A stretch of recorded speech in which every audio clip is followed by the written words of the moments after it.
Kivi's after becomes the Varus. Full stand on the stopwatch, it's carnage! They're all charged at his command! Oh, Kaboom! It's do or die! This game started out so great for Kanga. They had phenomenal lanes. They looked like they were going to have the early game advantage, and hopefully they could transition it into that mid game for themselves. But Fury just absolutely clapped back. This is the team fight in which it happened, Tally. This is where the tides turned in favor for Fury. Yeah, honestly, this is just like above and beyond performance from Fury. They kind of just came in clutch here. This, for no right, should they be able to clean up like this after like the bot lane gets picked out like this, but they just did it. And once again, like on the mid lane, like we see so much just like diving and execution going on right now, and like there's just a lot of micro happening in these team fights that's going unnoticed that just makes this game like swing completely. Yeah, this team fight was maybe the only team fight, I'd say, execution-wise in that middle part of the game that was a little lackluster for Fury, but that's because they tried to dive or initiate on both bot and mid lane at the same time, so you're not really going to have full numbers in either scenario, and so that was a little bit of a step back for themselves, and then obviously the Baron fight. But at the end of the day, Skimmy, it was whoever was making that call to trade an objective to end the game, to be like, hey, it doesn't matter if they get Elder, we know that we're going to be able to finish out the game in time for that to not 100%. I love the confidence behind that kind of call. It takes balls to really do that in a high pressure situation like that, knowing that, yeah, this is the call that I want to make. And for all your players, or all your teammates rather, just to buy into that idea and instantly go, yeah, we're doing that with you. I'm sure there's definitely been conflicts with other rosters in the past where it's like, we probably can do this, but I'm unsure, and that kind of like uncertainty or nervousness. Be your undoing. Let's have a look at some of the damage numbers here. I was actually quite curious to see who would have done the most, but no surprises. It has to be Corki. He went for this build all about just hitting you from afar. Definitely Azir was target number one, and he's absolutely rinsed all through them. So despite losing 2 bans, it wasn't really a hindrance for them, Tally. Yeah, losing bans is like, it's kind of like a double-edged sword. It helps and it hurts you because there are more OP champs in the game. Like, as we can see, we're getting the Corki versus Azir matchup. Corki not really feeling threatened so much this game. It's quite a slow game based on how the comps go, but not how the gameplay went. He picked up the gold he needed, and he was able to output the damage. I was super impressed with how Chirp placed himself in a lot of fights. I do know that one around Dragon, the first Dragon that Fury were able to pick up for themselves. You guys were highlighting Tomasino quite a lot, but I also had my eyes on Chirp. The fact that he's able to re-engage, to disengage at the right amount of HP to continue putting out damage, to be able to get all the kills on Kanga. It was phenomenal, that fight. I would have to say one of the best fights I've seen from a lot of the players individually on Fury for their time that has been in LCO. So great performance for them. The Corki being picked up later on in the draft too. You thought it was going to have high priority. We didn't see it show up at all yesterday, Tally, but this time around didn't get banned. It got let through, in fact, all the way to that second phase. Yeah, I think it's like a playstyle thing. When people don't really want to prioritize these slow mid laners, it's more so like, we want to play an aggressive early game. We want to be able to snowball and rely on other lanes to carry. I think that like Corki really strong on this patch. Pretty much every single item that he built has been buffed or changed in some way. Like, he just synergizes really well with what happens in the game. As you can see, like in the game, you just pick up package every single time Dragon respawns. It's almost impossible to team fight against a Corki as a package. So it's like well played by Chirp to like use package to enable his team. The other one that stands out as well is the Kalista. Again, we mentioned it yesterday because we are on that hotfix patch, that 14.1b. We thought Kalista might have been picked up a little bit more as well. Like, sorry, she was banned quite a lot yesterday, and we thought that when we saw her get picked up, that she would have that impact. But Skim, you mentioned in the cast that the mid game for Kalista kind of struggles sometimes. Yeah, I mean, obviously you can see the merit behind it in the laning phase, right? They get one bit of CC, as Tally mentioned, and then it's a kill. And that was pretty much happening on cooldown. But then that one really weird fight where they dive Hooper with the Invictus gets punished by the Tomasino TP, and suddenly you're thinking, hang on a minute, like, how is this Kalista, despite being so fed with a Pocket Renata there to buff them up and get them out of, you know, a cheat death situation, how have they lost this fight and actually get aced, you know, so early on? So it was definitely a case of you're strong, but then the laning phase wasn't as easy to try and translate into those big team fights when everybody's grouped up. You know, the Xin, the Cassante just had too many ways to, first of all, survive, but then actually deal out damage whilst being basically a fridge, like an immovable object. I like that. I like that little analogy of fridge there. You got to look for easy things to be able to change up between games in a series, Tally. And sometimes you can look back and be like, sure, is our positioning, maybe our target priority in team fights, but an easier change up is more often in a draft or maybe a team comp that you want to be able to get your hands on. So Kanga will have that different side for themselves now. What are you hoping is a quick and maybe easier fix for them when it comes to draft or a team comp? I think that you have to adapt to how this game went. Like, this was a very, very heavy team fight focused game. I assume game 2 will probably go exactly the same. They banned out 2 junglers who aren't very good team fighters and gave them Xin. I think that like removing the Xin from Nox or taking it themselves will make their lives much easier in team fights. It's so much easier to perform when like you just don't have this champ who just splits up the team fight, one-shots your carries. Like, I feel like he's just a bit too strong right now. Yeah, I mean, when you describe him that way, I would probably want to take him out as well. And if you're on the side of Fury Skim, are you hoping to run it back? Do you want to try and get your hands on the exact same champs? Or is this a game where you might be, or series that you're feeling a little bit more comfortable that you want to experiment, open up your playstyle a bit more? Well, I'm curious actually how do they approach this, because I feel like they did a massive shift from what they showcased to us last weekend, where it was a case of, yeah, we're not going to go for these, you know, superstar solo queue carries with these obscure picks. We are going to play very much what's on meta. I'm going to go Xin. We're going to have 2 supports to try and bolster us up and make sure that we can win those mid games, which certainly was the case. I don't know if it's a case of it worked once and it's going to be easy to try and counter the second time, because you can definitely guarantee some reaction bans are going to come out in this next draft. So I wouldn't be too surprised if there were some adjustments, but if there's any of those really strong picks that get lit through, no doubt they're going to be snatched away to make whatever kind of comp it works with. Yeah, I'm excited to see then what does end up getting let through, what those reactions are, if something's going to be a little bit too knee-jerk. But we're not going to look at that right now. Instead, we're going to look at some submissions that you guys gave us out from the fans. We asked you what champion you wanted to see in the new season of Arcane. So make sure you have your say. Maybe share your thoughts with us. You can at LCO on X on Twitter, whatever you guys are still calling it. But we have another one here. I need my boy Ezreal to make it in server. I know, it's so tough. I'm down for Ezreal to join. Yes. I think that one slots in quite seamlessly as well compared to some other suggestions. Okay, hit us with your lore, your story. Why does Ezreal work? Nap? Yeah, Tally. Isn't he from Piltover? Yep. There we go. That's it. There we go. Can be laughing at me. Should I? No, because I know nothing about lore, so I'd always, whenever we've had segments about this, I laugh so hard. I'm not a lore gremlin. I am not a lore gremlin at all. Should I find the first line from his About Me page I think you again? should do that for every champion suggested from now on. A dashing adventurer unknowingly gifted in the magical arts, Ezreal raids long-lost catacombs, tangles with ancient curses, and overcomes seemingly impossible odds with ease. He's just built diff. Long sentence. That's a long intro sentence. Wow. I don't know. I feel like when we look at the what did we call it? Screenplay? Yes. Yeah. Screenplay. Ezreal just slots in. It just makes sense. Who's playing the Ezreal though? Is it me or Tally? I got the hair. True. Yeah, you do have the hair. Skim. I was gonna say you can be the Nah, but that doesn't really work, does it? I don't like have enough chest hair, or like I'd be like. No, ginger champs? True. Is this ginger? What do you call this? Is this ginger? It's like maroon ginger. Yeah. Strawberry? Nah, is it strawberry blonde? ginger. Is that like the Nah. You're proper ginger. term? Oh, okay. It's ginger. Okay. Sorry. I'm a ginger. I got a little bit in my hair too, though. This side. I think it's. You have a little bit in your hair. Are you Yep, trying to comfort pretty me right now, live on skipped. air? Like, it's okay, bro. We can get bullied for being gingers together. I luckily Yeah. skipped the ginger genetic. Not flaming skimming. You but yeah, skipped it. Bro's like, you low-rolled it I live. avoided it. Thank goodness. You were my dad's born. ginger. I skipped it. Before we get into any more arguments here, I'm going to ask you guys in chat to put in your prediction who you think is going to be taking game number 2. Tally's already out with his prediction, and I heard from production as well that Skim, they changed your prediction to the 2-0 for Kanga, so you're also out. Tragedy. So the only people still in the running, I believe, are myself, and I think Twitch chat went with Fury Twitch in chat never game loses. 1 as well. They're too smart. Twitch chat never They're too smart.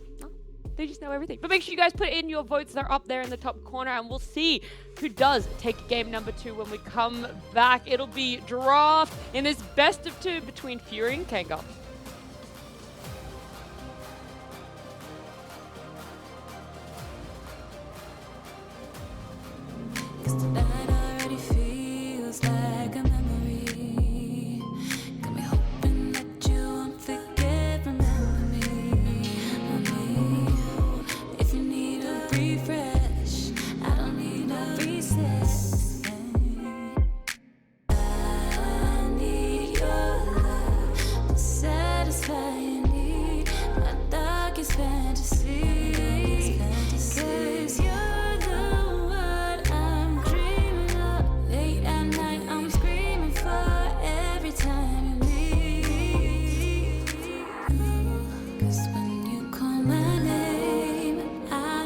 to go.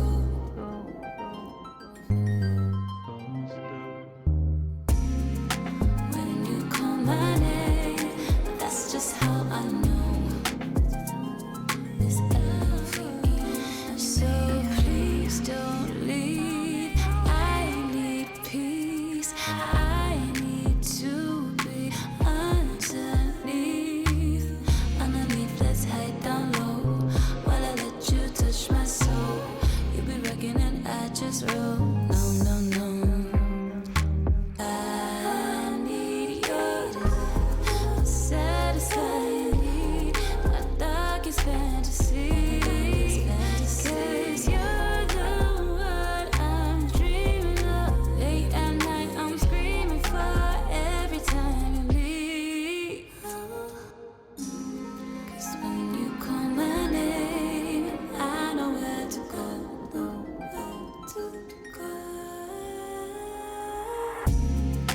When you call my name, that's just how I know. It's LCO and me. 'Cause when you call my name, I know where to go. You call my when you call my name, that's just how I know. It's LCO and me.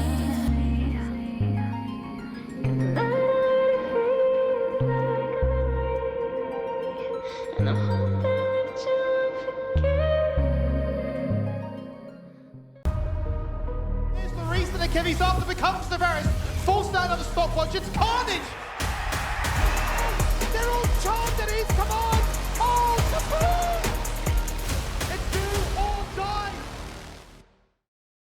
You take the Elder, and I take your Nexus. That's exactly the trade-off that really happened in that game there, Tally, and what a shambles it was to be. Because you're thinking, surely now Kanga have brought it back from the brink of disaster. They've stolen away a massive team fight at the Baron, and then lose to a base race. We've seen this too many times.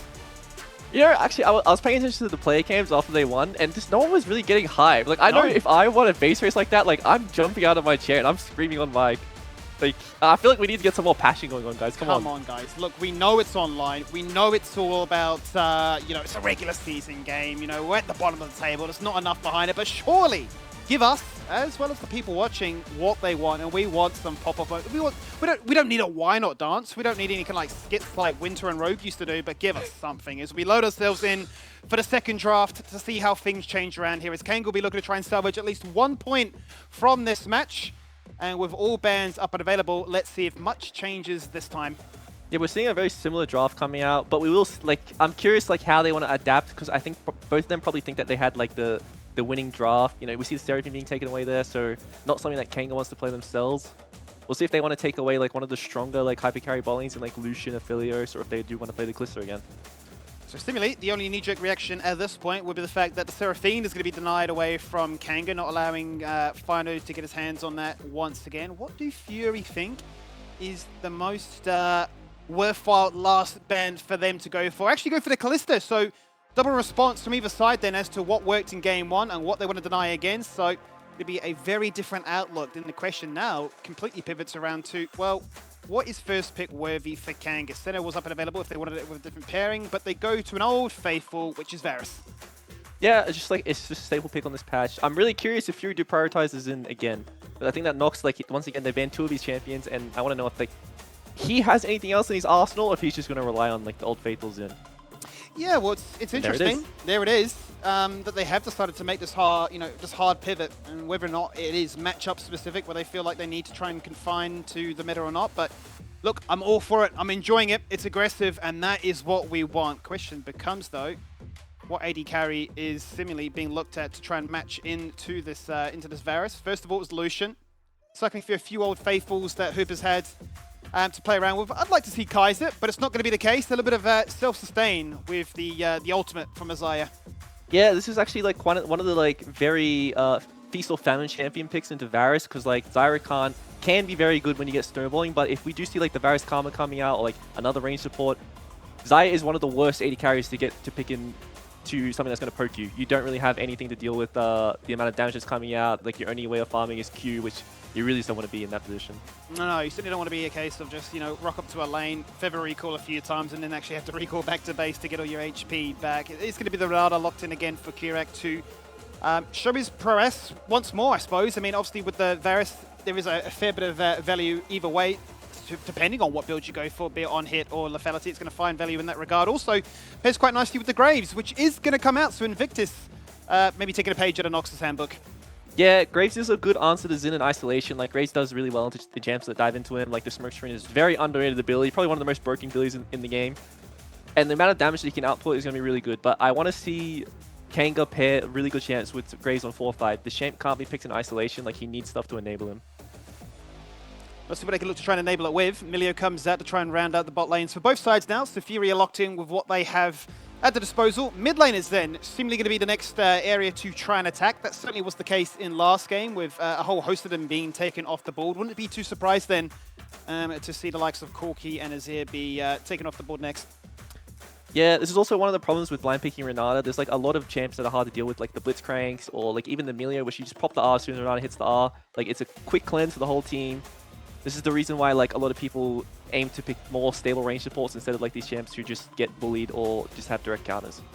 Yeah, that is going to be a good point actually to mention the ultimates cancelling one another, so whether or not Fino can find the right moment to strike and become the hero that his entire team is relying upon. That's what we're really keen to quite see. Syndra going to be taken away from Fury, so they don't want Fury to get his hands on that champion that he certainly opened up his accounts for this year with. Played 2 games, but isn't allowed to return to it anytime soon. Another AP champion in the Gwen.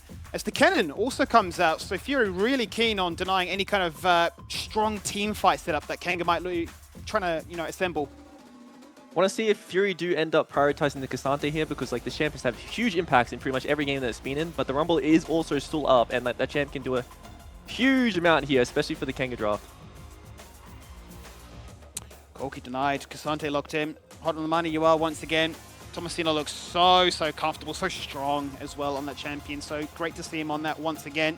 Also, Nox mentioned, right, when I'm saying, hey, like, who decides who gets to play the character? Yeah, Cassante's just broken, so even if it is a tank by definition, they certainly are treating it like it is a carry otherwise. Kanga then have to lock in the round out of their comp, the grand reveal, if you will. They go for a Gnar, actually. They do need some team fight set up. That will give them a degree of engage. But I feel like they need something else, just one more champion to help it with. I would really like to see an Ori here. I think that like the champ is just really stable. It also like enables them. If he does decide to go for LeBlanc, it's a much more like early game pick. They're gonna have to be able to find leads early game because they don't really. Actually, no, I take it back. LeBlanc is extremely good versus that team. They don't have much CC to mark her. So if she does get ahead, she's gonna be able to find really good angles to poke out like Milio, Xayah, even the answer that Fury's going to pick on 5 here. You say LB's really good here. Would you say that Orianna is slightly better, or is it fairly comparable, like, 1 to 10% margins? I'd say like you pick Ori, is like you can do your job no matter what the enemy picks. Like you see their draft, like you're very good into like a low range 80, like semi-low range 80 carry, and like double frontline diving into you. Like you're going to do your job, you're going to scale, you can always be that X factor. LeBlanc is more so like, I can carry the game if I have a really good laning phase. Well, that's it. I was just going to say, like, is it all about smashing the laning phase and hoping that you can just one-shot people so you don't even have to worry about setting up these beautiful, well-crafted team fights where it's like, look at that massive wombo I did. I'm not playing Azir, guys, but, like, look how good I am. But I think for me, the X-Factor has to be this last pick on the Sylas. I mean, this champion is going to get so many great ultimates to actually try and steal away. I mean, imagine if you hit them with a hostile takeover coming at you as well. I mean, it's just everyone's hitting everyone. As a bit of a Sylas connoisseur myself, like, this matchup isn't really ideal. I honestly would be curious if they do decide to lane swap. Like, Sylas is really good into Gnar top, and Cassante can neutralize LeBlanc mid, so it'd be cool if they do that. I think that Sylas will just try to neutralize laning phase, and he's going to play for team fights. Like, he has Varus ult, Renata ult, Gnar ult. Like, he has so many good options this game. What comp do you favor, would you say? Is there one that really stands out to you? We've always seen that Kanga have a comp built to try and counter on a individual matchup, and they've got a strong bot lane to try and get themselves ahead, but as a cohesion, I'm struggling to see how it all comes together. I see a Varus ultimate, which can start things off, but it feels like there's a lot of emphasis, if they're not strong individually, on making sure that a good wombo happens from the Gnar or the Varus for them to try and find success. Yeah, as you look at like the Kanga comp, a lot of them are just like 3 winning lanes on paper. So like 3-winning lanes with the Graves can be game-ending. Like, they can get a lot of work done. The Silas might need help, and Graves is going to have a lot more free time than Xin. Like, they want to be able to win these lanes and snowball 2v2, like 2v2s, 3v3s.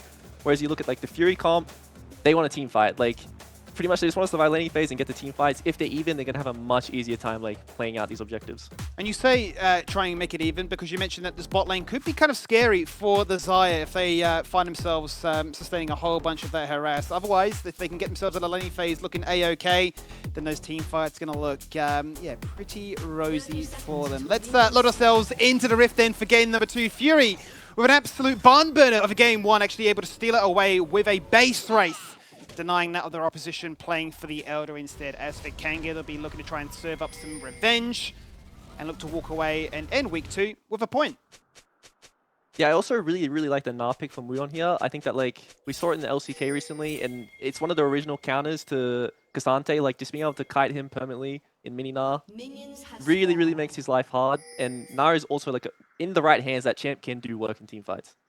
So talk to me about a little bit more about these sort of win conditions that both teams are playing for. You mentioned that Fury have a really strong team fight and they'll be hunting for those as a result, but it's all about getting through laning phase first of all, whereas for Kanga, it's about strong individual matchups. We're looking at LB and Graves in particular, but would you say that they're much more inclined to say we want to play our own game, not be drawn into this Fury strat of we have to match you for these team fights you're seeking out, or would you say they want to try and play for the split push, try and draw away members of Fury to sit in those side lanes all day? Well, ideally from laning phase, as you can see, like stuff like Fury going for Ignite, like they really want to play this snowball early. Like I hope to see Invictus invade Nox's bot side here, as he did Wardy's top side camps. He knows where he's going to be. I want to see them like push the margin early game and get a lead in so they're able to like push those side lanes in mid game and have positioning for team fights, so they're not just straight up front to backing 5v5s. Yeah, that's not ideal, absolutely not. So let's see then if they can actually find that success with an Ignite available for them in the mid lane. That could certainly be the difference maker to try and snowball them ahead.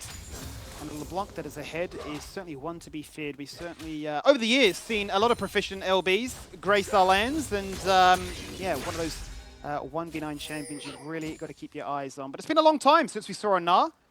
Feels like forever, despite it being a champion. It's always been at the top of things. So keen to see how Wudon can pilot this. Yeah, old Tapoon, basically. I could. Wudon! It doesn't really have the same impact. We'll try. We will try. If it happens, it happens. But I don't think it's going to happen anytime soon at only level 3. Invictus going to go through a bit of an invade. Ward goes down, spots out Nox. They're going to go for that cheeky 1v1. The case becomes then, which bot lane can rock up first? Because they're still going at it. The red buff is burning. The healer's coming. The campfire is there. And he's feeling energized to run back in. Kurak now popping some damage. Heal goes out. Someone at just that. Riku jumping across. The chain hits the blue buff. That's not what you want. And that buff doesn't know where to go. Yeah, still, they're still getting what they want. Maybe he finds the killer, actually. That's that flash. Crazy. Surely not. Decides not to go for it. That would have been a wild dive. He's just dying to wolves. Yeah, so they weren't able to find the kill there, but like, Kanga still find what they want. They get the invade. He's pretty much gonna just trade sides here. Maybe Nox does go for the invade top side, but I think Wudon with his priority will just spot him out, and they should be able to deny that. They're going to go for the scuttle first of all. Actually, so much damage coming out here from Chirp. Fury in a lot of trouble. These chains, they're connecting. He's able to jump on in and find what he needs and really even out this melee range mismatch. And Nox might even tee up the idea of a dive. Last cone into the mid-wave connector. Decides against it in the end as Fury once again just looking to try and get as much as he can before he's forced back home. Yeah, so Nox decided to use his tempo there to hover mid, try for the dive. So now he hasn't killed the blue buff. Invictus is coming over with double longsword here, so he's in trouble. Certainly is. He's got a big stat check as he's not going to find any success from Chirp. He's No gone flash. back to base. He's got nowhere to go. He's running the wrong way right now, looking to actually go towards the turret. Can he deny himself before Wudon gets here? Would Wudon flash? He certainly will, but he misses the boomerang. He misses the boomerang. The flash is for nothing, and Nox is laughing straight to the bank. He does grab the killing speed though, which is still quite a bit. Like he's gonna find himself almost like half a level there. You'll see like the level advantage will come through. Maybe even swing the top lane matchup. Hopefully, Tally. That is what I'm hoping for. I like that. The silver grace, the silver lining rather as, oh my gosh, look at that. The all-in at only 85 HP. Refuse had a crack at it. He's burnt the ignite, but he's just missed it. Even with the electrocute proc, it was not enough. That's item dip, honestly. Yeah, this is just like the TP versus Ignite matchup. Like, Invictus is going to come here and help him get the reset, which is like really nice for Refury. Like, he needs to get the space off. He did lose a lot of health while having the Ignite, so he was stuck in lane on an extreme low amount of health. He's getting bailed out here by his jungler. Invictus is happy getting more experience, like he's having a good time. Let's check him with his bot lane in, see how that one's faring. And I think very much to what your expectations were set to be, right? That Reeler is laying down the damage and keeping Hooper in check here on the Xayah, saying it's not going to be an easy laning phase for you, much like it wasn't in game one. It's going to really test your ability to be stable. And I don't really think you had the luxury like you do on a center where you can walk out of that 1-1-5 and say, well, it doesn't really matter. We had the support item to rely on.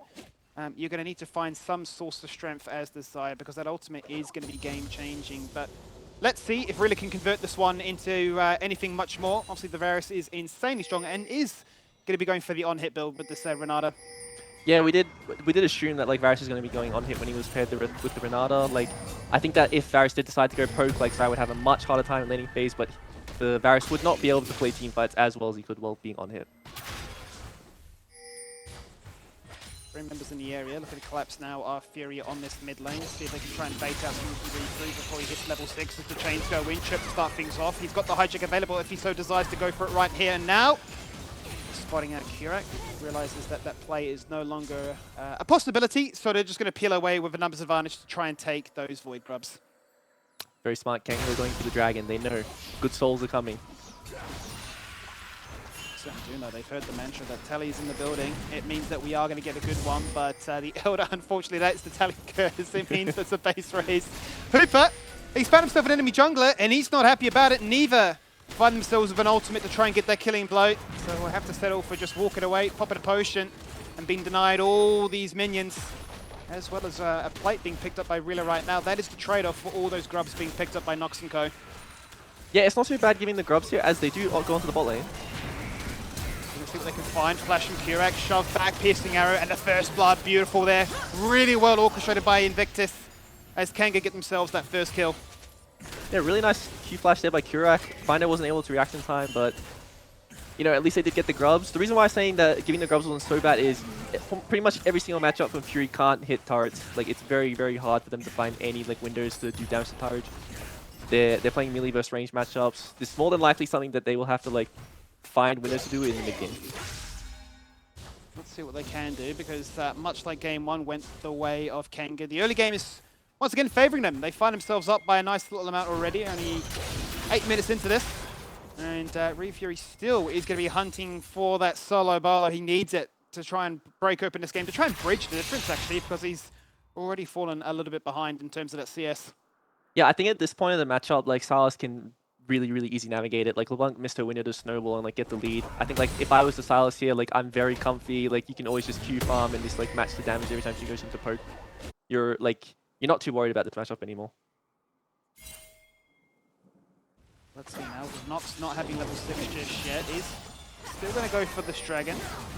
He's not to see if they can sneak this one away from their opposition and prevent any stacking of the Drakes that Kanga may be hoping to achieve once again. They're not interested whatsoever.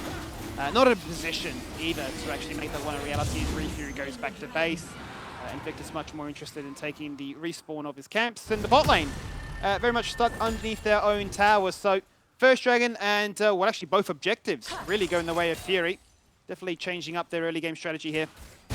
Yeah, we'll probably just see Invictus keep farming until he gets up his Ghost Blade. Like, I don't really expect him to be playing an insanely aggressive Graves until he gets like that extra bit of movement speed out of combat where he can just run around the map and really impact.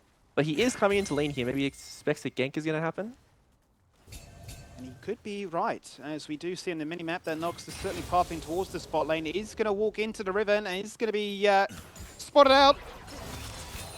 Unless the control would actually, I tell a lie, is going to deny them, so they have no idea. Invictus is going to be very patient off this one.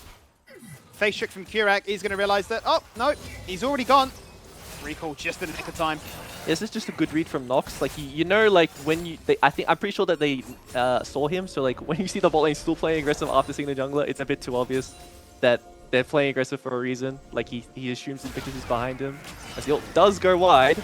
Yeah, that's not the best case scenario, but the 7 grace would be that Invictus has gone back to base. He was waiting patiently to see if they could snag anything, but now he's going to definitely be on the hunt for a kill. You mentioned it before, the Yomu's Ghost Blade picked up now, so Graves certainly feeling really strong about his chances to take those 1v1s. Nox still sitting on components. Yeah, we're not too happy with having triple longsword at this point in the game, but like he does have his ult. Like he's going to have the same impact in team fights. He's just not going to be able to find that like instant burst combo onto someone. I think the top lane is going like as expected. We're just having Gnar priority like all the time. Like Cassante goes tier 2 boots. He doesn't really take damage anymore from auto attacks. As long as we're keeping prior on our side lanes and we're still just able to enable Graves to like keep invading, we might be able to see this early game snowball still. As long as we have that pressure for him to, you know, continue trucking on through these camps. I mean, he's up by 20 at the moment, right? So if he can get a monumental lead, that certainly looks to equal out the difference here in the mid lane. As they're going to go and try and make that play, the chains have to come out, the ignite, the disengage, and the ultimate that actually misses as he flashes afterwards. And that is a massive let off for Chirp. Ooh, that's gotta hurt. Well, you know, they still talk about, they still get proud mid, you know, all about focusing on the positives still. They're gonna have access to the grubs. That really does sound like that Sunday League soccer mum who's like, it's all right, you know, you tried your hardest, well done. You should be proud of yourself for coming this far. Yeah, you showed up, and that's the main thing, mate. Did you have fun? Yes, mum. Where's my free cheeseburger now? That's how it do be, but let's have a look what I can look to try and find as a second place prize. They don't get the kill, they get the pressure, as you say. That pressure is going to be utilised to try and find themselves some Void Grubs. As Tomasino is going to turn up the music, and so I can try and get a 1v1. I've had enough of all this range mismatch. So 1, 2, 3, you can't touch me! You can't flash! You can't kill me! Oh no, Tomasino! It's all gone wrong. Just impressive to dodge so many Qs there. Honestly, like, I'll give it to Wudon. Instead of saying Tomasino missed, we're a positive cast today, guys. Tomasino didn't miss, Wudon dodged, okay? Wudon's just too good. He's just too good. They've broken ankles, and they've broken your perception on how to be a caster. It's like good cop, bad cop. I didn't realize I have to play bad cop. This feels different to me, but either way, we'll see how this one fares. You're really going to stand now. up to the way. Yeah, well, that's it. No rusty here. You can't be grumpy. We need to fill that void. Let's see what happens here in the bot lane now, because we talk about these CS leads. I feel like 20 is the magic number. It's been found in all the right places. Yeah, we're just seeing like a little bit of a snowball from what's happened earlier on in the game. Like Zai was forced off the turret, like didn't get access to the farm when they were getting the grubs. We'll see if the Varus is able to snowball the lead he has though. I feel like they're not really going to look to do too much until he gets bought. But his gank is coming in bot. Graves is around. Certainly is. The bouncy ball to knock back really to start things off. Nox is on the hunt. He's got one target in mind, and that is take down this Varus. But out goes that hostile takeover. And Nox realizes that my team is not here to back me up. They literally cannot do anything. So jumping into the sky goes Hooper, rips back the feathers, and tells Wudon to have a nice day. Very close in the mid lane. But honestly, another winner of this is Tomasino. Like, he does have free access to that top turret with 3 gloves. He's going to get damage done. Zaya did blow ult here, so we'll see if Invictus does want to go forward. It's on vision. They definitely know that he's here. 2 walls definitely confirm that it is, in fact, a Grave. That's not a clone. He's going to get locked in place. The flash actually nearly into the waiting arms of Chirp there as the ult comes out from Fino, making sure that nobody's going to fall on down on this occasion. And with everybody low on mana, there's no chance that they're going to go for an overforce here. With Dragon spawning, Invictus is actually going to respawn, or rather recall, in the pit. Almost think that Invictus played that way too safe. I think that like with the flash, the Renata W, that if Zayas did go in there, he is going to do an insane amount of damage and almost kill everyone there. But he did decide to use the flash early. Maybe feeling the pressure of the score, the series, the implication of what this head-to-head matchup could offer. Yeah, it definitely does get to you. Like, I can't admit, like, that, like, very tough points. You don't want to, like, it's a flip. You don't have to do that, but, like, you could, you know? So, like, he's probably in the mindset, like, I'm fed. Like, I can take over this game if I just, like, play slow, do my job. Yeah, I don't need to do anything too crazy right now. I know that I'm strong. I just need to take the calculated risks.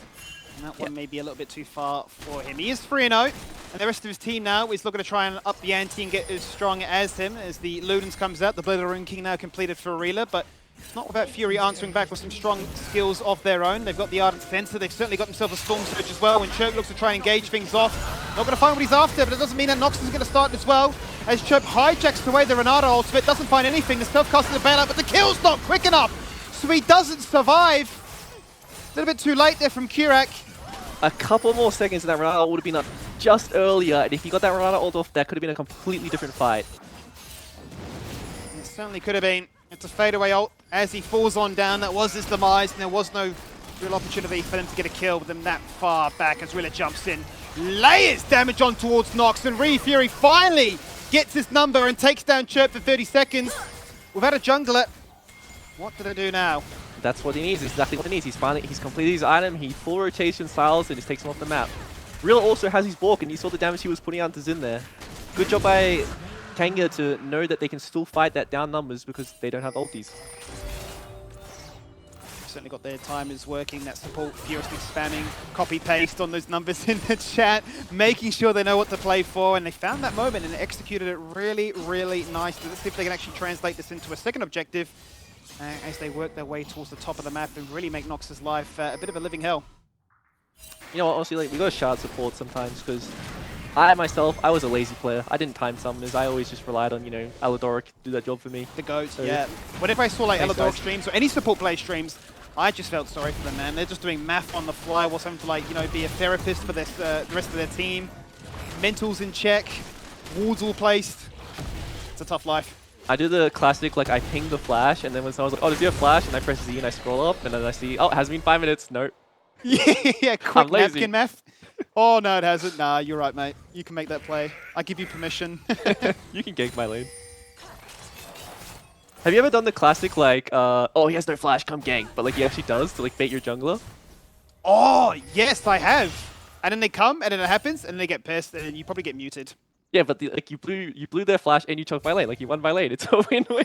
And then you're like, see, it doesn't have flash now, guys. And look at that point. It's going to be insanely passive-aggressive, as I'm sure it probably is in this game as well. You can see that both teams are trying keen to find a fight, but almost like waiting for the opposition to make that misstep. Yeah, it's going to be a bit more of a quieter game. Graves is just going to constantly want to like cycle his camps, keep growing this lead. Like he's getting extremely strong. Not really much happening because it's double range support, so we don't have those like Nautilus hooks going out. I think we're just going to be waiting until the objective spawns, or maybe they want to collapse on the bot side, as you do see Refu in the bush. Wants to go for the one shot. He's looking for the damage. Oh, the change just missed. Nice to stall back afterwards to prevent Chirp finding any clapback on that occasion. But Nox is in the area and might look to do just that now. The punishment is real. The flash instantly coming on out. The chains agonizingly close, but the knock-up gets it done. The TP comes in, and Wooden can be in a bit of trouble right now. He knits the Mega right here and right now. He jumps across, out of range. Surely he gets knocked. Oh, yes, he does in the end. He missed the bolt, and for a second I thought, no way. He does make it a 1-for-1. Yeah, we'll probably see Woodon stay around bot here as well to like hit the turret. Oh, he is going for the recall. Never mind. Mid lane is open though because they are rotating around the map to try cover as much of this as they can. But Woodon has decided to go for the quick recall to cover top lane after his TP. He won't have TP available for this dragon while Thomasino will, so we'll see how they want to play the side lanes. Yeah, it was a little bit awkward there with the mismatch of Fury falling on down, Woodon TPing to cover, and then sort of Thomasino having a free range to do as he pleases. That results in Fury getting themselves the first turret of the game, opening up the map just a little bit, and looking to try and get themselves in touching distance of this gold lead that Kanga have brought up. So let's check in and see where all that gold has been distributed. As you can see right now, 3 members of Kanga all sitting firmly at the top of the table with 7,000 gold to their name. Really no surprises. With a bounty, not a single kill. But he's been farming up an absolute treat with 2 assists and a bunch of CS, the most in the game. That's what you'd like to see from an on-hit Varus. You need money. You need lots of items. Yeah, he is sitting comfy right now. As we do fail to blast him over the wall. Chain does land, but unfortunately Invictus is out of range to follow this up. Yeah, not an easy one for him to follow up on that for sure. So, once again, your favorite word, it's good tempo. You know, we'll think about the positives here. It means that they're back to base, another chance for them to open up more of this map, another tower going their way. And I think what we're really starting to see is that they're just always playing around this Graves. Wherever he is, they know he's strong. He's got the Herald, he's got the 2 items. He's got the ability to try and kill people. Yeah, like he has these 2 items, like he's really online. He's ahead of the tempo of this game. I think that he's pretty much sitting, this is the Graves that you see in solo queue, and not the one that you expect in competitive. Very, very different outlook to what we've usually got of Graves in competitive, that is for sure. It's all about looking to try and get as much accomplished on an individual sense as he goes back to base to pick up his own tier 2 boots to become a bit of a tank whilst dealing out criminal amounts of burst through that lethality. Black Cleaver now done by Woodon as well to try and complement the rest of that as well. So really sitting at a pretty comfortable spot, you'd have to say, if they were to invite Fury into a team fight, which is what they've been looking for and might finally be granted as Nox is the target. The ultimate goes out, but it doesn't matter. This was not enough healing from Findo to support him from afar. Tomasino drags out Refio. Where are you going? Straight back to that grey screen as the hostile takeover comes across, but it does not matter, not the right angle. And Hooper is so close to taking him down. Can't get the kill with the rip back at the feathers. Cleanses to get more uptime, but look how low Kanga are. This was all done with Varus on the mid wave. He has free time with the turret right now, so it's not too bad. Maybe they do still want to walk in for this dragon and see what Invictus does want to do.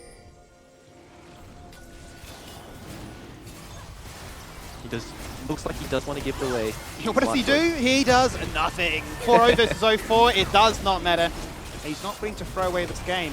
And look, I think credit where it's due. You know, he knows he's in a strong position. You can see fights like this, they don't need to take too much.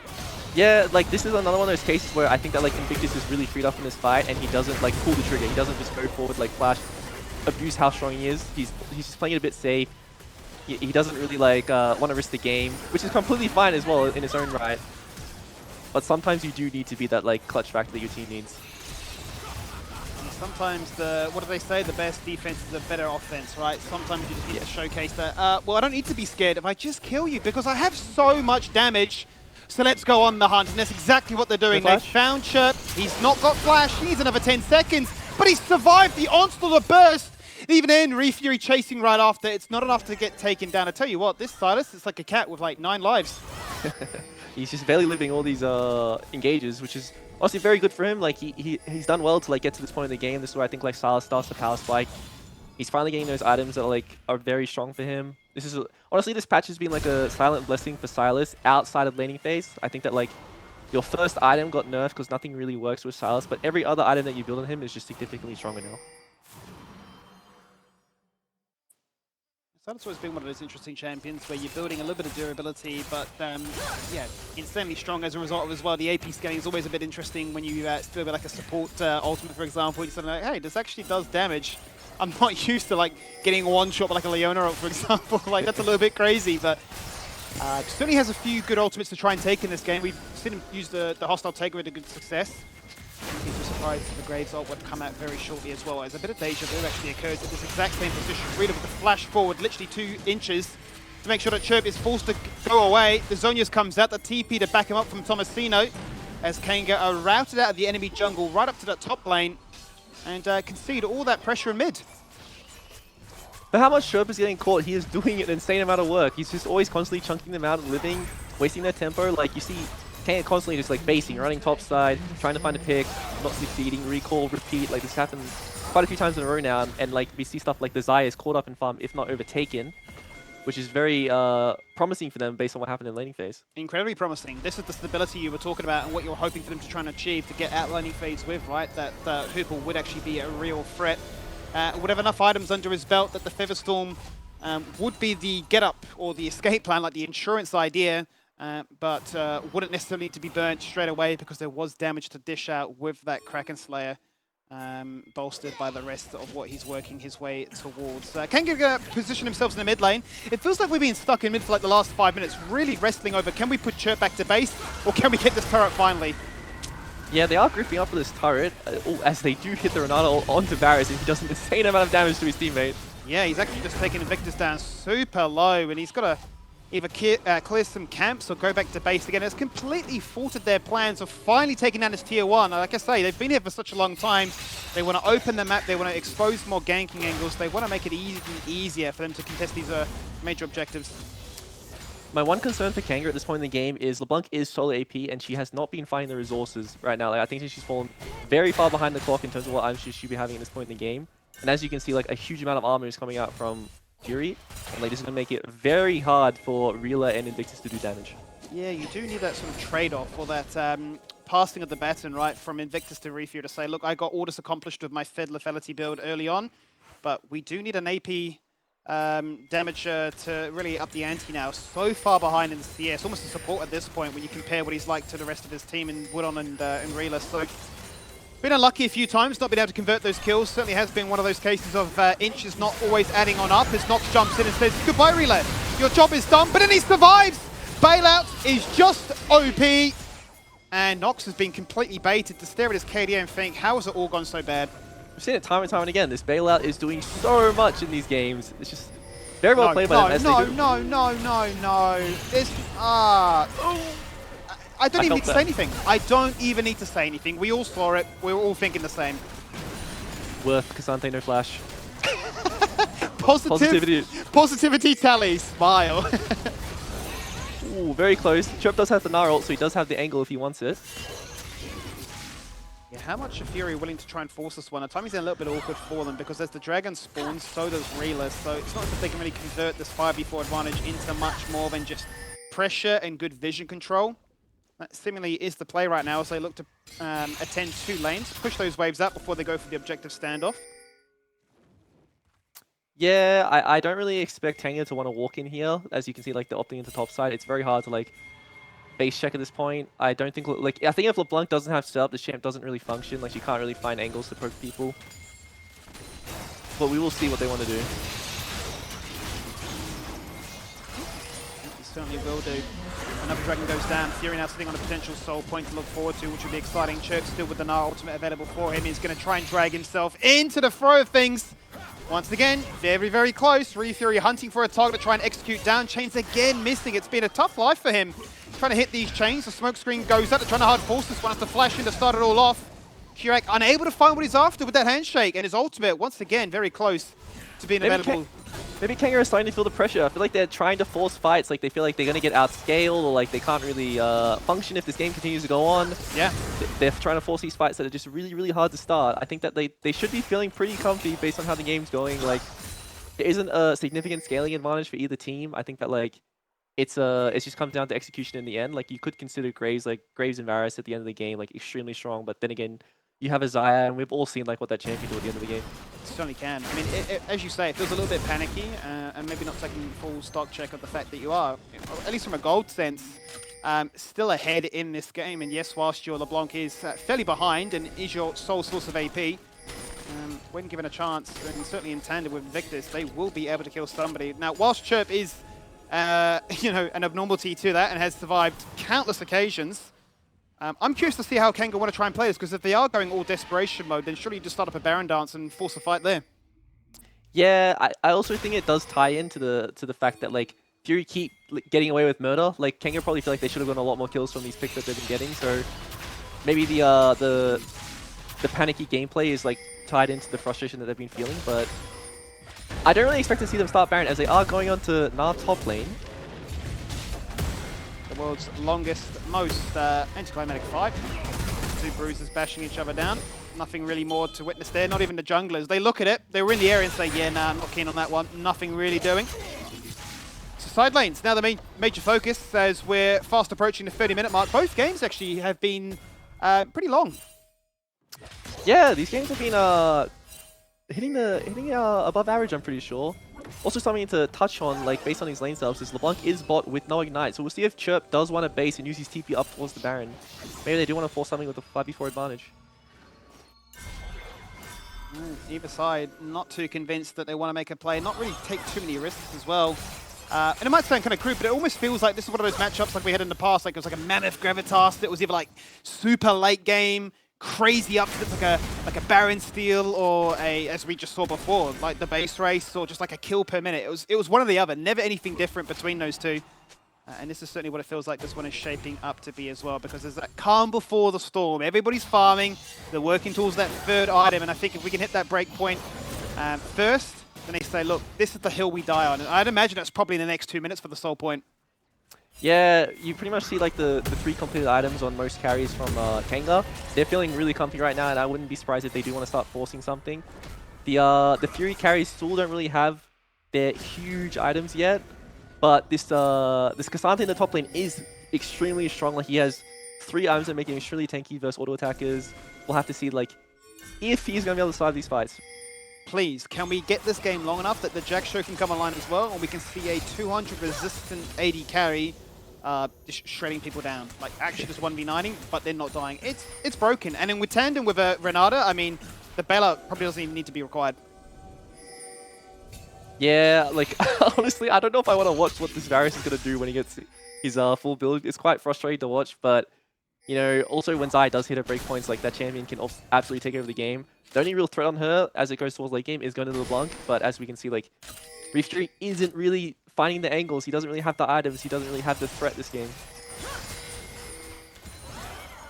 There he is sorely behind. Let's see if there is any shake-up in this one, if they can try and pass across more CS to him right now as he jumps in from that side. They're going to try and take down Nox, and Nox is going to dash on in. Actually, unable to find much more than that. Summoner Hill burnt on reload as he looks to try and press on forward. He's in the back line. Tomasino hot on his heels. The rip back of the Feathers are able to take down one. No Curak, that's important. But a shutdown going the way of Invictus. The perfect game for him on this Graves. 6-0-1, but Refury's gone. And Chirp is on the hunt as the Baron does get started. Chirp has flash, and we'll see how he's going to do with his Snarl. Oh! Flash in across the ramp. Look at that! The Storm Surge takes down two. Chirp, you beautiful individual. He's got it all done on his own terms. Does that count as a bomber? I think that's a bomber. Hey! It's so beautiful to see this item proc on the AoE. It does so much damage. Like, this is one of the new additions to Season 14. As we do go into the replay, you see that Invictus is posturing very aggressively here. He wants the priority. Swap position with the jungler. Yushiri comes from the side, hits the chain. Nox still does not have flash, so he's just a sitting duck here. Like, he tries his best to get out.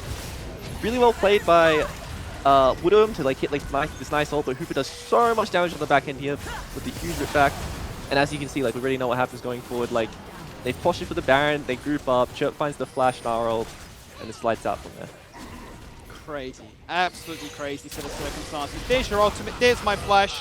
Good night, sweet dreams. Absolute bomber, it just popped straight away like that. Easy double. And between Tomasino and Chirp, this says, don't worry, boys, we'll put you on our backs, we'll get this one done. And I'm sure Nox is just smiling whilst he's stuck in the base waiting to respawn, thinking, cheers, boys, I needed that. He's just playing Xin Zhao and just watching his team just absolutely destroy everything around him. He's like, don't worry, guys, I'll press my ultimate, protect you from the damage. Please just carry me across the finishing line, because this has not been a game that I want to remember anytime soon. But they are so strong, Tally. They've been down at a gold deficit this entire game. We're 32 minutes in. They are still down in gold. They're behind in kills as well. But it hasn't mattered, because the kills they found have been so impactful, and now they've got 3 Infernal Drakes and Infernal Soul at that too. Yeah, Chirp has picked himself up the Sorting Hat, and he has the triple Infernal Soul, which is going to give him an insane amount of damage. He's sitting on 600 AP. I'm pretty sure this Gnarl will do almost 80% of health of anyone on the enemy team. Yeah, if it was disgusting before, imagine what it could do right now. I'm just really keen for these teams to have another crack at the Baron. And welcome, provide an invitation to say, let's just give the viewers what they want. Another wombo combo, because they love hearing us scream and shout and get crazy with it as Nox jumps in with no hesitation. Flash onto Invictus. I need that kill. I need this Graves gone. How dare you play my champion? You've died once, there's no bounty to claim this time. But I still want to send a message. Fury is doing a good job marking Chirp here. He just wanted to make sure that he wasn't able to TP to this fight and impact it, because if he does, he's going to have an insane impact. As Fury is flying the Baron here, they have really good positioning. This is Nasty P coming in, I believe, so he's going to be on the flank with Mega, so we'll see if they're going to fight before this runs out. Uh-oh! Good night. What just happened to Renato? What on earth has just happened? Deleted, never getting a chance to even try and set up and make a play. No flash, nothing. Gone before he even had a chance to blink. The Baron is gone. And Fury are really looking to try and answer to all the haters out there not believing, saying this was always going to be ours to take. It was going to be a perfect 2-0. Bans or not, we don't care. We are just better. Don't need them. Who needs them? Who Not cares? me. Yeah, not me. Look at us. We don't need bans. We just have the better hands. Majai now picked up by Chirp, because he is definitely vibing out this game. 9 stacks before in the seal, 9 stacks to Majai. He's going to really showcase to Refury what a CS difference looks like. Yeah, honestly, just like really well played by Chirp this game. Like, I keep like singing his praises. He's just done a good job to navigate the ganks, and he's having an insane impact in these fights. Like this, he got gold and he's doing an insane amount of damage with it. It's like really rare to see like from carry players and Oath, so I think it's a good job for him. Great turnaround from game 1 as well. He put in a solid shift on that Corki, and is really making a strong argument to become the MVP of this entire series if they can close this one out. They've got the Baron, they're setting themselves up to try and siege these turrets in a 1v4 situation as they find themselves with Tomasino tanking up 2 members. But it's easier said than done to try and take down the Cassante, and mind you, it's a full build Cassante. He's got everything, the support hybrid build that you were mentioning. How funny is that? You just play a tank that one-shots each other, but you also are the support. As the Ronaldo does go out. It does go out, but look what it achieved. Barely anything. The Redemption tops them completely up from all the damage they did to themselves. And the sieging continues. They've got to endure another 90 seconds of this. Yeah, and Trump's just sitting on the ult. Like, he's got his flash again, he has his Zhonya's. Like, if they want, he can play for the dive. But it doesn't look like they're gonna go for the reset. Maybe they have items they want to buy here. I do hope to see the Crypt Bloom coming through from Chirp when he has the money for it. I think that like that paired with Silas is like really good because you're able to find that one shot into that AoE heal for your team. Yeah, I imagine he's sitting on a bunch of money right now, just not enough to complete that item. He's got the shards, so he's halfway towards it, and then a full build Silas at this point in the game. Absolutely terrifying. It feels like the Graves has certainly fallen off a fair bit at this point, and Refury was never really able to catch up. He's been lagging behind in terms of the tempo of this game, unable to find those kills to really try and snowball the game ahead. And such a tough ask, given that he invested in this Ignite build to try and win lane. And it never really materialized into much more than that. And despite being 0-6, Nox is still the one that's leading the line, not a care in the world, saying, well, wherever I go, a charge, a knock-up, I know that my team is there to back me up.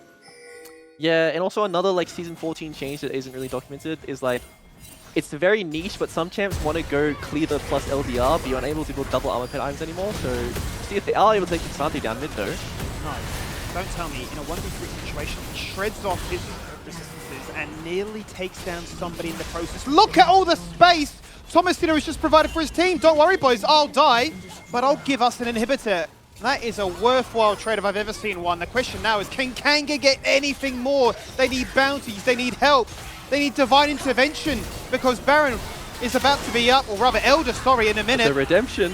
And that's what they need. I mean, yeah, unfortunately he dies there, but getting that bottom inhibitor is like an insane map pressure that Fury's able to pick up. Did you see if there'll be anything more around bot lane?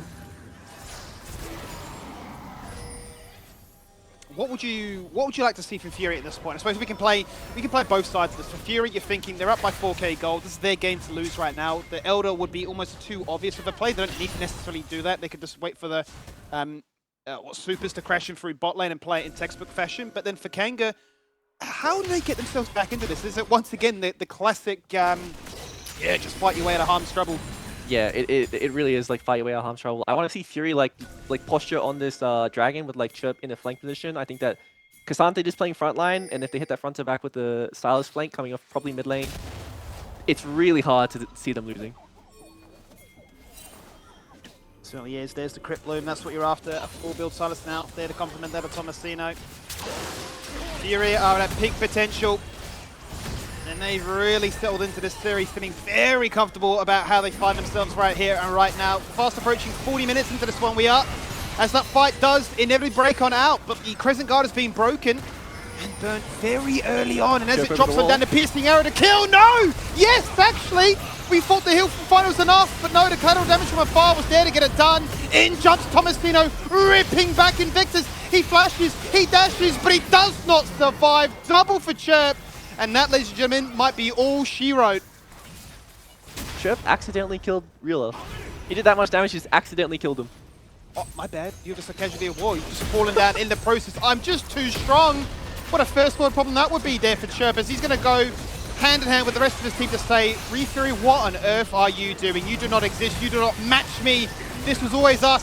Who let them cook? Well, I'll tell you what, they let them cook, because they are frying up an ace into their first victory here in the LCO. Yeah, really good bounce back from week 1 by Fury. I think that like they showed a lot of good things this game and the last game. Really well played by Chirp this series. Like I think without a doubt, like he's going to be our MVP. It certainly seems to be that way. What a phenomenal performance from him and the rest of their team to really rally around and have a single mind as to, okay, in that game 1, base race, that is the way we want to win this one. And in game 2 as well, to say we don't need to worry about how the early game goes. We bring it back in the mid to late game, and that's exactly what they did. And Fury will be feeling very good now that they can finish week 2 on a W and take all 3 points. We'll jump to a quick break, and when we return, it's our second series of the night as Antic go up against Ground Zero.